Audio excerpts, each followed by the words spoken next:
Someone I can really trust. Well, that's me. Honest to a fault. Matlock returns, part of CBS Premiere Week. It's JS.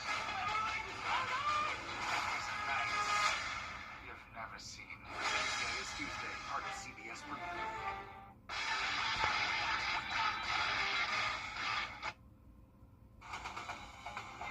Live from Augusta, we're watching News 1226 at 11. A first alert is in effect for tomorrow and Saturday. Thanks for joining us tonight. I'm Zaina Halliburton. We're sending things right over to First Alert meteorologist Emily Acton with what to expect under this first alert, Emily. Well, we can expect heavy rainfall, and that could potentially lead to that flash flood risk. So any day throughout, or any hour really throughout the next 48 hours, we could see some intense showers and thunderstorms, and again, that could bring some heavy rainfall at times. So we have that first alert in effect. It goes through Saturday evening, but check out what we're dealing with right now. Heavy thunderstorms moving from Saluda County into Aiken County, but then even over in Richmond County, starting to see some of those heavier showers starting to bubble up here, but even some lightning detected on the radar in portions of Aiken County and even moving into Edgefield County as well. So hopefully not waking up too many people, but even detecting a lightning bolt here or there moving into Richmond County. So just know this is going to be the trend throughout the rest of the evening. Those off and on showers and thunderstorms starting off the day tomorrow, a little bit on the cloudier side of things, and then once we get into the afternoon, scattered showers and thunderstorms, and some of them, again, could be pretty intense, dropping a lot of rainfall very quickly. So something we'll monitor, especially for those Friday night football plans. Breaking news tonight, 2 people are dead after a crash in Burke County this afternoon. Deputies say the crash happened at the intersection of Highway 25 South and Coleman Young Road. Investigators say a car traveling east on Coleman Young Road going into Highway 25 South was hit by a semi-truck going south in the right lane. Both the driver and the passenger of the vehicle died. The semi-truck driver was taken to the hospital. The names of the victims are not being released until family members have been notified. Also breaking tonight, an update to a shooting we told you about earlier. Within the last few hours, we learned the victim found shot at a Waffle House late last night has died. The Richmond County Coroner's Office has identified him as 23-year-old Antoine Stokes. Richmond County deputies are searching for 26-year-old Jalen Thomas in reference to the shooting. Deputies found Stokes shot inside a car. Thomas is said to be about 6 feet tall and around 180 pounds. He's known to frequent the Tobacco Road area and Robert C. Daniel Jr. Parkway. He's considered armed and dangerous. You're asked to call the sheriff's office number with the number there on your screen if you have any information regarding Thomas. Deputies have a woman in custody. Here on your screen is 23-year-old Layla Bennett. According to the incident report, she was in the suspected vehicle along with Thomas. According to jail records, Bennett is charged with aggravated assault and a gun charge. Tonight, a packed, heated house in Columbia County as neighbors showed up at a town hall meeting to address major concerns about a planned data center. The possible data center is currently planned for 1,600 acres of land the county rezoned back in May. Here, Kennedy Payne was at the town hall and joins us live from the newsroom. Kennedy, the data center was at the top of everyone's mind, right? It was absolutely the main topic talked about at the meeting. Neighbors say they're worried how it'll impact everything from water to noise to property values. For neighbors like Vincent Muller, the biggest fear is simple. What happens when you turn on the tap? If we flip the tap open and nothing comes out, what do we do?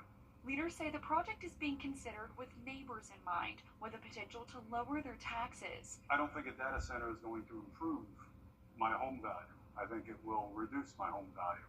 I'd like to see my taxes go down when that happens. I doubt that it happens. Commissioners say they understand the concerns, but stress that nothing is official. There are a lot of studies that are currently being performed. We are looking for the submittal of those studies to provide us with information decision on this issue, and we are not there yet. So I very much consider this in the consideration phase. She says they're taking notes on every issue raised, from power to water to noise, which is why she's visiting some data centers herself. We listened, we smelled, we felt, there's a lot you can achieve and physically putting your eyes on something versus just reading about it or learning about it on paper. So it was very beneficial to visit those sites. But back in the crowd, Mueller says he's worried about how this project could change the home he's built his life around. This is not an industrial area. It's not a technical park. It's not what people moved here for. They moved here to hear the cows mooing and the farm next door. Commissioners say they will share more when studies are finished, but for now, the project remains in the consideration phase. Thanks for that update, Kennedy. And if you missed tonight's meeting, the next one will be Monday at 6:30 at the Hardin Auditorium. New developments today as the Richmond County Sheriff's Office says 32-year-old Carl Gant III has been arrested and charged with murder, aggravated assault, and more in the death of 3-year-old Bryson Murray. This is a look at the scene when we arrived yesterday. Murray was killed early Wednesday morning in a shooting on New Savannah Road, and a woman was injured. Deputies say bullets went through the home where Murray and others lived. Today we spoke with Richmond County Sheriff Eugene Brantley about the shooting and ways gun violence could be prevented. The gun laws and the lack thereof when it comes to not being required to have a permit to carry a gun, and some of the laws that require us to properly store them and safekeep them is probably adding to some of the problems we're starting to see now in the state of Georgia. Deputies say 2 others were in the home at the time of the shooting. One of those people listed in the incident report is wanted for questioning. You can call the Richmond County Sheriff's Office number here with that number on your screen if you have any information on 40-year-old Willie Lewis. Again, he's wanted for questioning only. Lewis is 5'7" and is known to be around the Allen Homes area. We have new details about how 2 firefighters were injured last week putting out a fire at a home on Crawford Avenue. Here's video from the scene Friday. New incident reports reveal the fire spread to 2 other homes. Sources tell us 2 firefighters fell through the floor during the response. The 2 firefighters were treated for burns at the Joseph M. Steele Burn Center. Reports say firefighters called for Mayday, which is used when a firefighter is trapped, injured, missing, or facing a life-threatening situation. Vice President J.D. Vance and his wife made... Still ahead, President Trump took to the streets of Washington, D.C. as he touts the crackdown on crime. We head to the nation's capital in just a bit. And have that rain gear with you as you head out the door tomorrow. First alert is in effect for potential flash flooding. I'll have a look at what we can expect for your Friday and your weekend coming up. You can find ice-cold refreshment right here at Parker's Kitchen. Cool off with a large fountain or frozen drink for just 79 cents. Only at Parker's Kitchen. During the room. Gerald Jones Honda. Score a great deal at GeraldJonesHonda.com. Now, your first alert weather with meteorologist Emily Acton.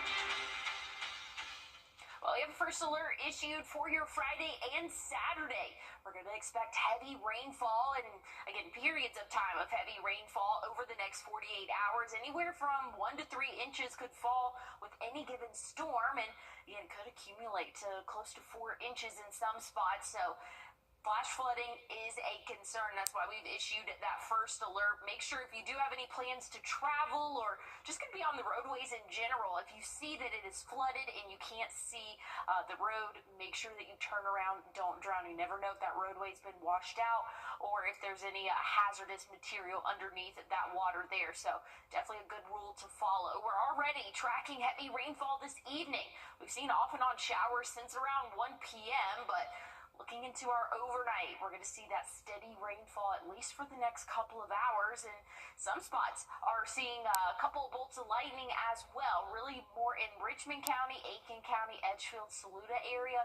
We're tracking those heavier showers and thunderstorms. That should be completely out of our hair as we start the day tomorrow, but cloud cover is going to stick around until we hit around noon. Then we could see maybe an isolated shower starting to creep in, but the main chance for some widespread heavy rainfall will start to come around 3-4 p.m. lasting into the evening. And this model right here doesn't show as much rain as what it was showing just a few model scans ago, but I'm anticipating us to see a little bit more widespread rain as we go throughout at least the early evening hours for our Friday. Those Friday night plans, maybe Friday night football, just have the rain gear with you. But again, not something that we need to be super stressed about because it's not going to be a total washout for everyone.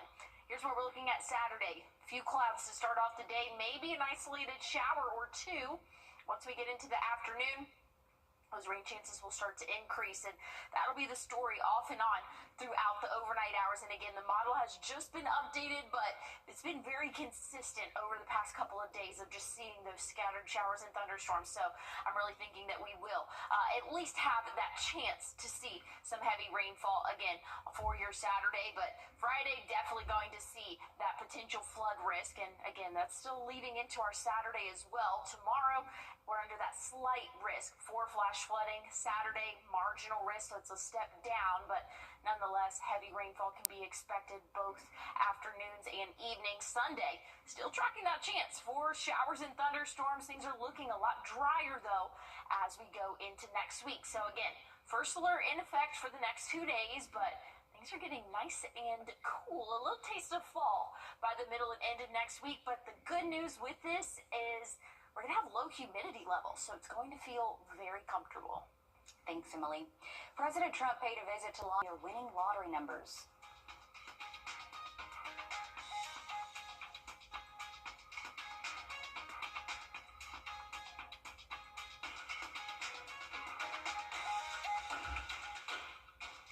Time and Tip, brought to you by your First Alert weather team.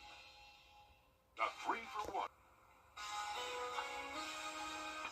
Well, if you're already thinking to tomorrow, make sure you have that rain gear before you head out the door. We are tracking rainfall for your Friday afternoon. I'll have a look at your 7-day one more time coming up. Your What to Wear forecast is sponsored by Bojangles. We know.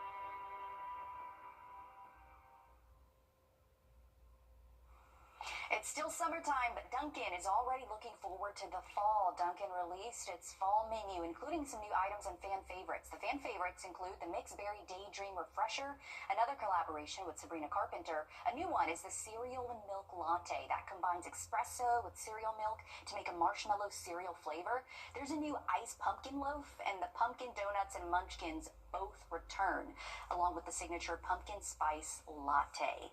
So a lot of fall favorites I'm sure people are excited about. Emily, how do you feel about this? Well, not excited about the pumpkin spice. I mean, it doesn't affect me because I'm not going to eat it. But, you know, it's just not my thing. I think out of all of those, I would be most interested to try the cereal one.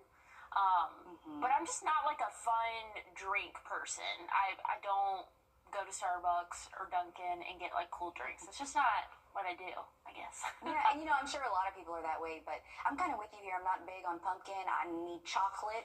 I like the chocolate fraps, but I know a lot of people will enjoy it. And if people like rain, guess what? They're in store. Yep, the next 2 days, first alert in effect for heavy rainfall. Thanks, Emily. That's all our time tonight. Tune in tomorrow morning at 4:30. Have a safe night.